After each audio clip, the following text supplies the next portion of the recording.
السادة ممثلات وممثلي المنظمات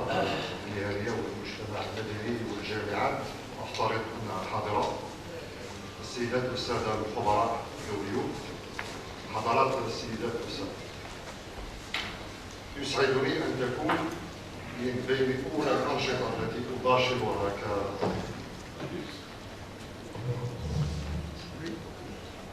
يسعدني قلت أن تكون من بين أولى الأنشطة التي أباشرها كرئيس منتخب لمجلس المستشارين حضور فعاليات هذه الندوة العلمية التي تنظمها المندوبية السامية للتخطيط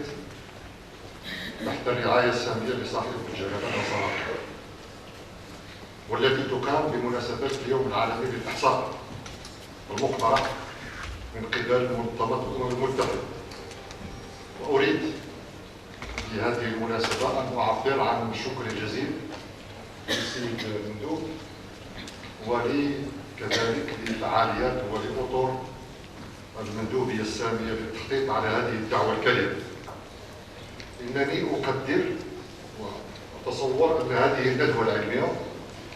هي مناسبة ثمينة للوقوف على التقدم الذي أحرزته المنظومة الوطنية للإحصاء عملا بتوجيهات صاحب الجلالة الملك محمد السادس نصره الله، وتسليط الضوء إن لزم الأمر على الدور الحاسم الذي لعبته وتلعبه الإحصائيات في خدمة التنمية ببلادنا. فعلى امتداد أكثر من 50 عاما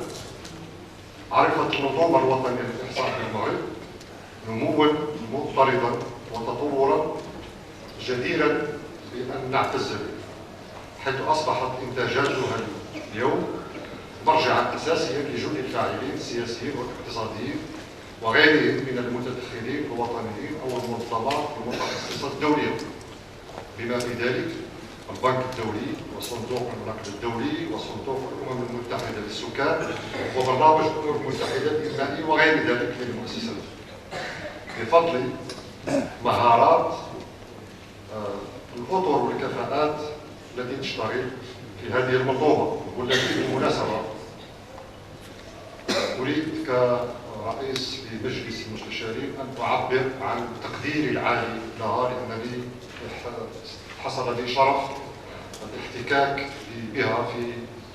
على مدى السنوات المنصرمة كبرلماني، كرئيس لفريق برلمان. حضرات السيدات والسادة، لقد أصبحت المندوبية السامية للتخطيط من خلال منشوراتها المنتظمة وعرضها لنتائج تحقيقاتها وأبحاثها ودراستها عبر موقعها الإلكتروني الغني بالمعطيات والمحكم التنسيق مصدر معلومات لا تعوزه المصداقية ولا تشوبه الشوائب إلا في حدود ما تفترضه مناهج العلوم كما نعرف جميعا من هوامش ضيقة للدقة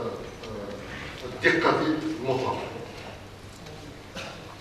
وبهذه المناسبة اسمحوا لي أن أكرر خالص شكر مجلس المستشارين للسيد المندوب السامي للتخطيط على المنشورات والدوريات التي يوافي بها المؤسسة التشريعية بانتظام، والتي غالبا ما شكلت لنا نحن البرلمانيون مرجعا وثائقيا محوريا في ممارسة المهام المنوطة بها. وفي هذا الصدد وفي هذا السياق يطيب لي أن أشير إلى أنه في إطار ممارسة المهام البرلمان، خاصة منها تلك المتعلقة بمشروع قانون المالية والمهام الخاصة بمراقبة العمل الحكومي ومناقشة وتقييم السياسات العمومية، فنحن نعتمد على هذا الرصيد الوثائقي الغني الذي تنتجه المندوبية السامية للتخطيط للاستشهاد بالمؤشرات ذات الصلة بالمواضيع التي نتناقشها، والتي لا يمكن الاستغناء عنها من طرف كل من يسعى لتتبع سيرورة التنمية الاقتصادية والاجتماعية في بلادنا، وما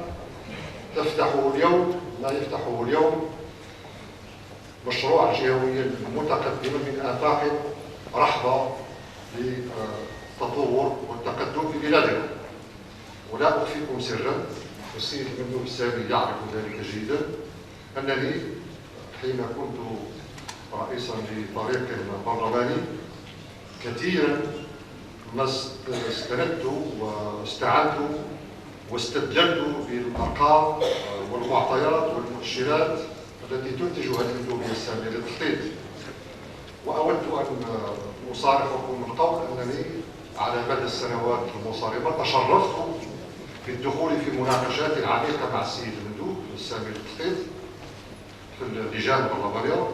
واطلعت عن اوراش التفكير والدراسات المعمقه التي انجزتها وتنجزها المندوبيه. لا بد من التاكيد كذلك ان النظام الوطني للاحصاء يلعب دورا محوريا، وذلك على مستويات مختلفه، منها تحديد الجهاز المفاهيمي، تحديد وتعريف المفاهيم، القيام بالتحليلات، الوقوف على التحليلات، وضع تصورات للاوضاع الراهنه، وصياغه سيناريوهات، وتسليط الاضواء على مكامن الخلل واوجه القصور ونقاط القوه. وهذا ما عزز ويعزز مكانه المندوبيه الساميه للتخطيط كمؤسسه وطنيه مستقله بمواقفها المحايده، تحظى بقوه وحريه القول الموثوق فيها في لفت الانتباه والاشاره لفتح باب الاقتراحات الاستراتيجيه. حضرات السيدات والساده، تجدر الاشاره الى التذكير بالأهمية الكبرى بالنسبة لنا فيما يرجع لضرورة توفره على مؤسسة بمواصفات المندوبية السابقة التي سهرت على رصد تنفيذ البرامج القطاعية الخاصة بتحقيق أهداف الألفية للتنمية، وكذا تطوير مجاميع المحاسبة الوطنية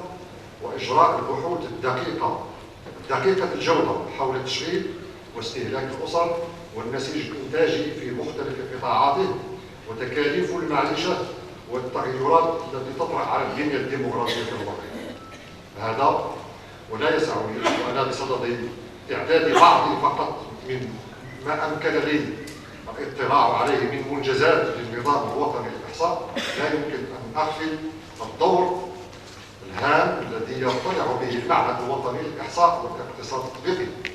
وهو من المعاهد الكبرى والرائدة في التعليم العالي منذ فجر استقلال المغرب. وأنا هنا يعني لابد أن أحيي وأن أشد على يد القائمين على هذه المؤسسة. وبطبيعة الحال فإن هذا اللقاء يصادف، اللقاء العلمي المهم يصادف مبادرة نشر نتائج الإحصاء العام السادس للسكان والسكنى، وهي عملية تنجزها المملكة المغربية كما هو معروف عن طريق المندوبية السامية للتخطيط على رأس كل 10 سنوات. وفي غضون كل عشرية تقام بحوث خاصة ومختلفة لتوفير المؤشرات الرئيسية المعبرة على وضعية وتطور الساكنة وخصائصها الديمغرافية والاجتماعية والاقتصادية.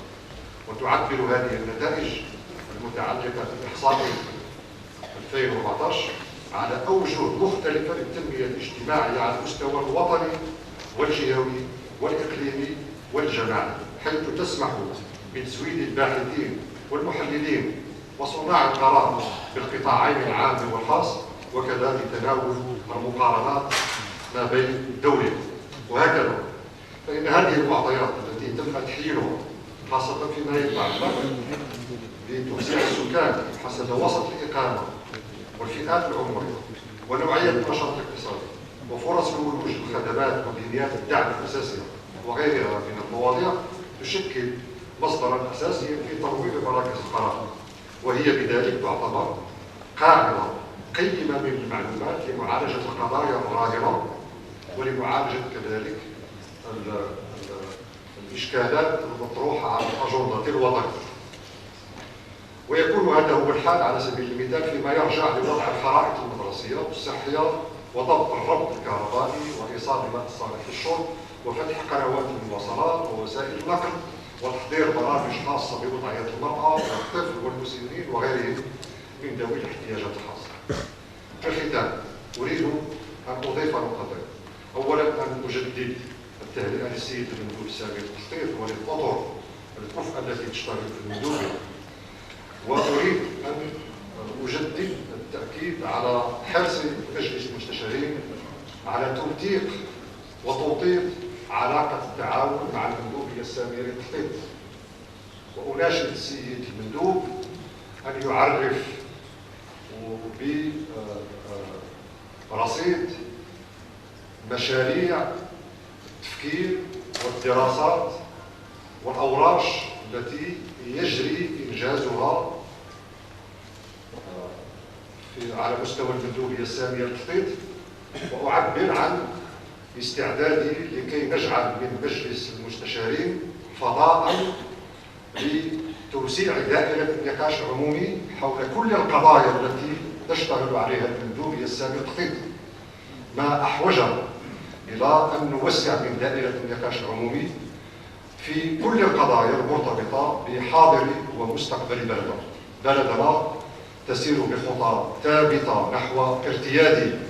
هذه الآفاق الواعدة التي تفتحها المبادرات والأوراش والديناميات الإصلاحية التي ينخرط فيها المغرب تحت القيادة السامية لجلالة الملك. ومن حق بلدنا علينا نحن على تعدد مواقعنا ومسؤولياتنا أن نسهم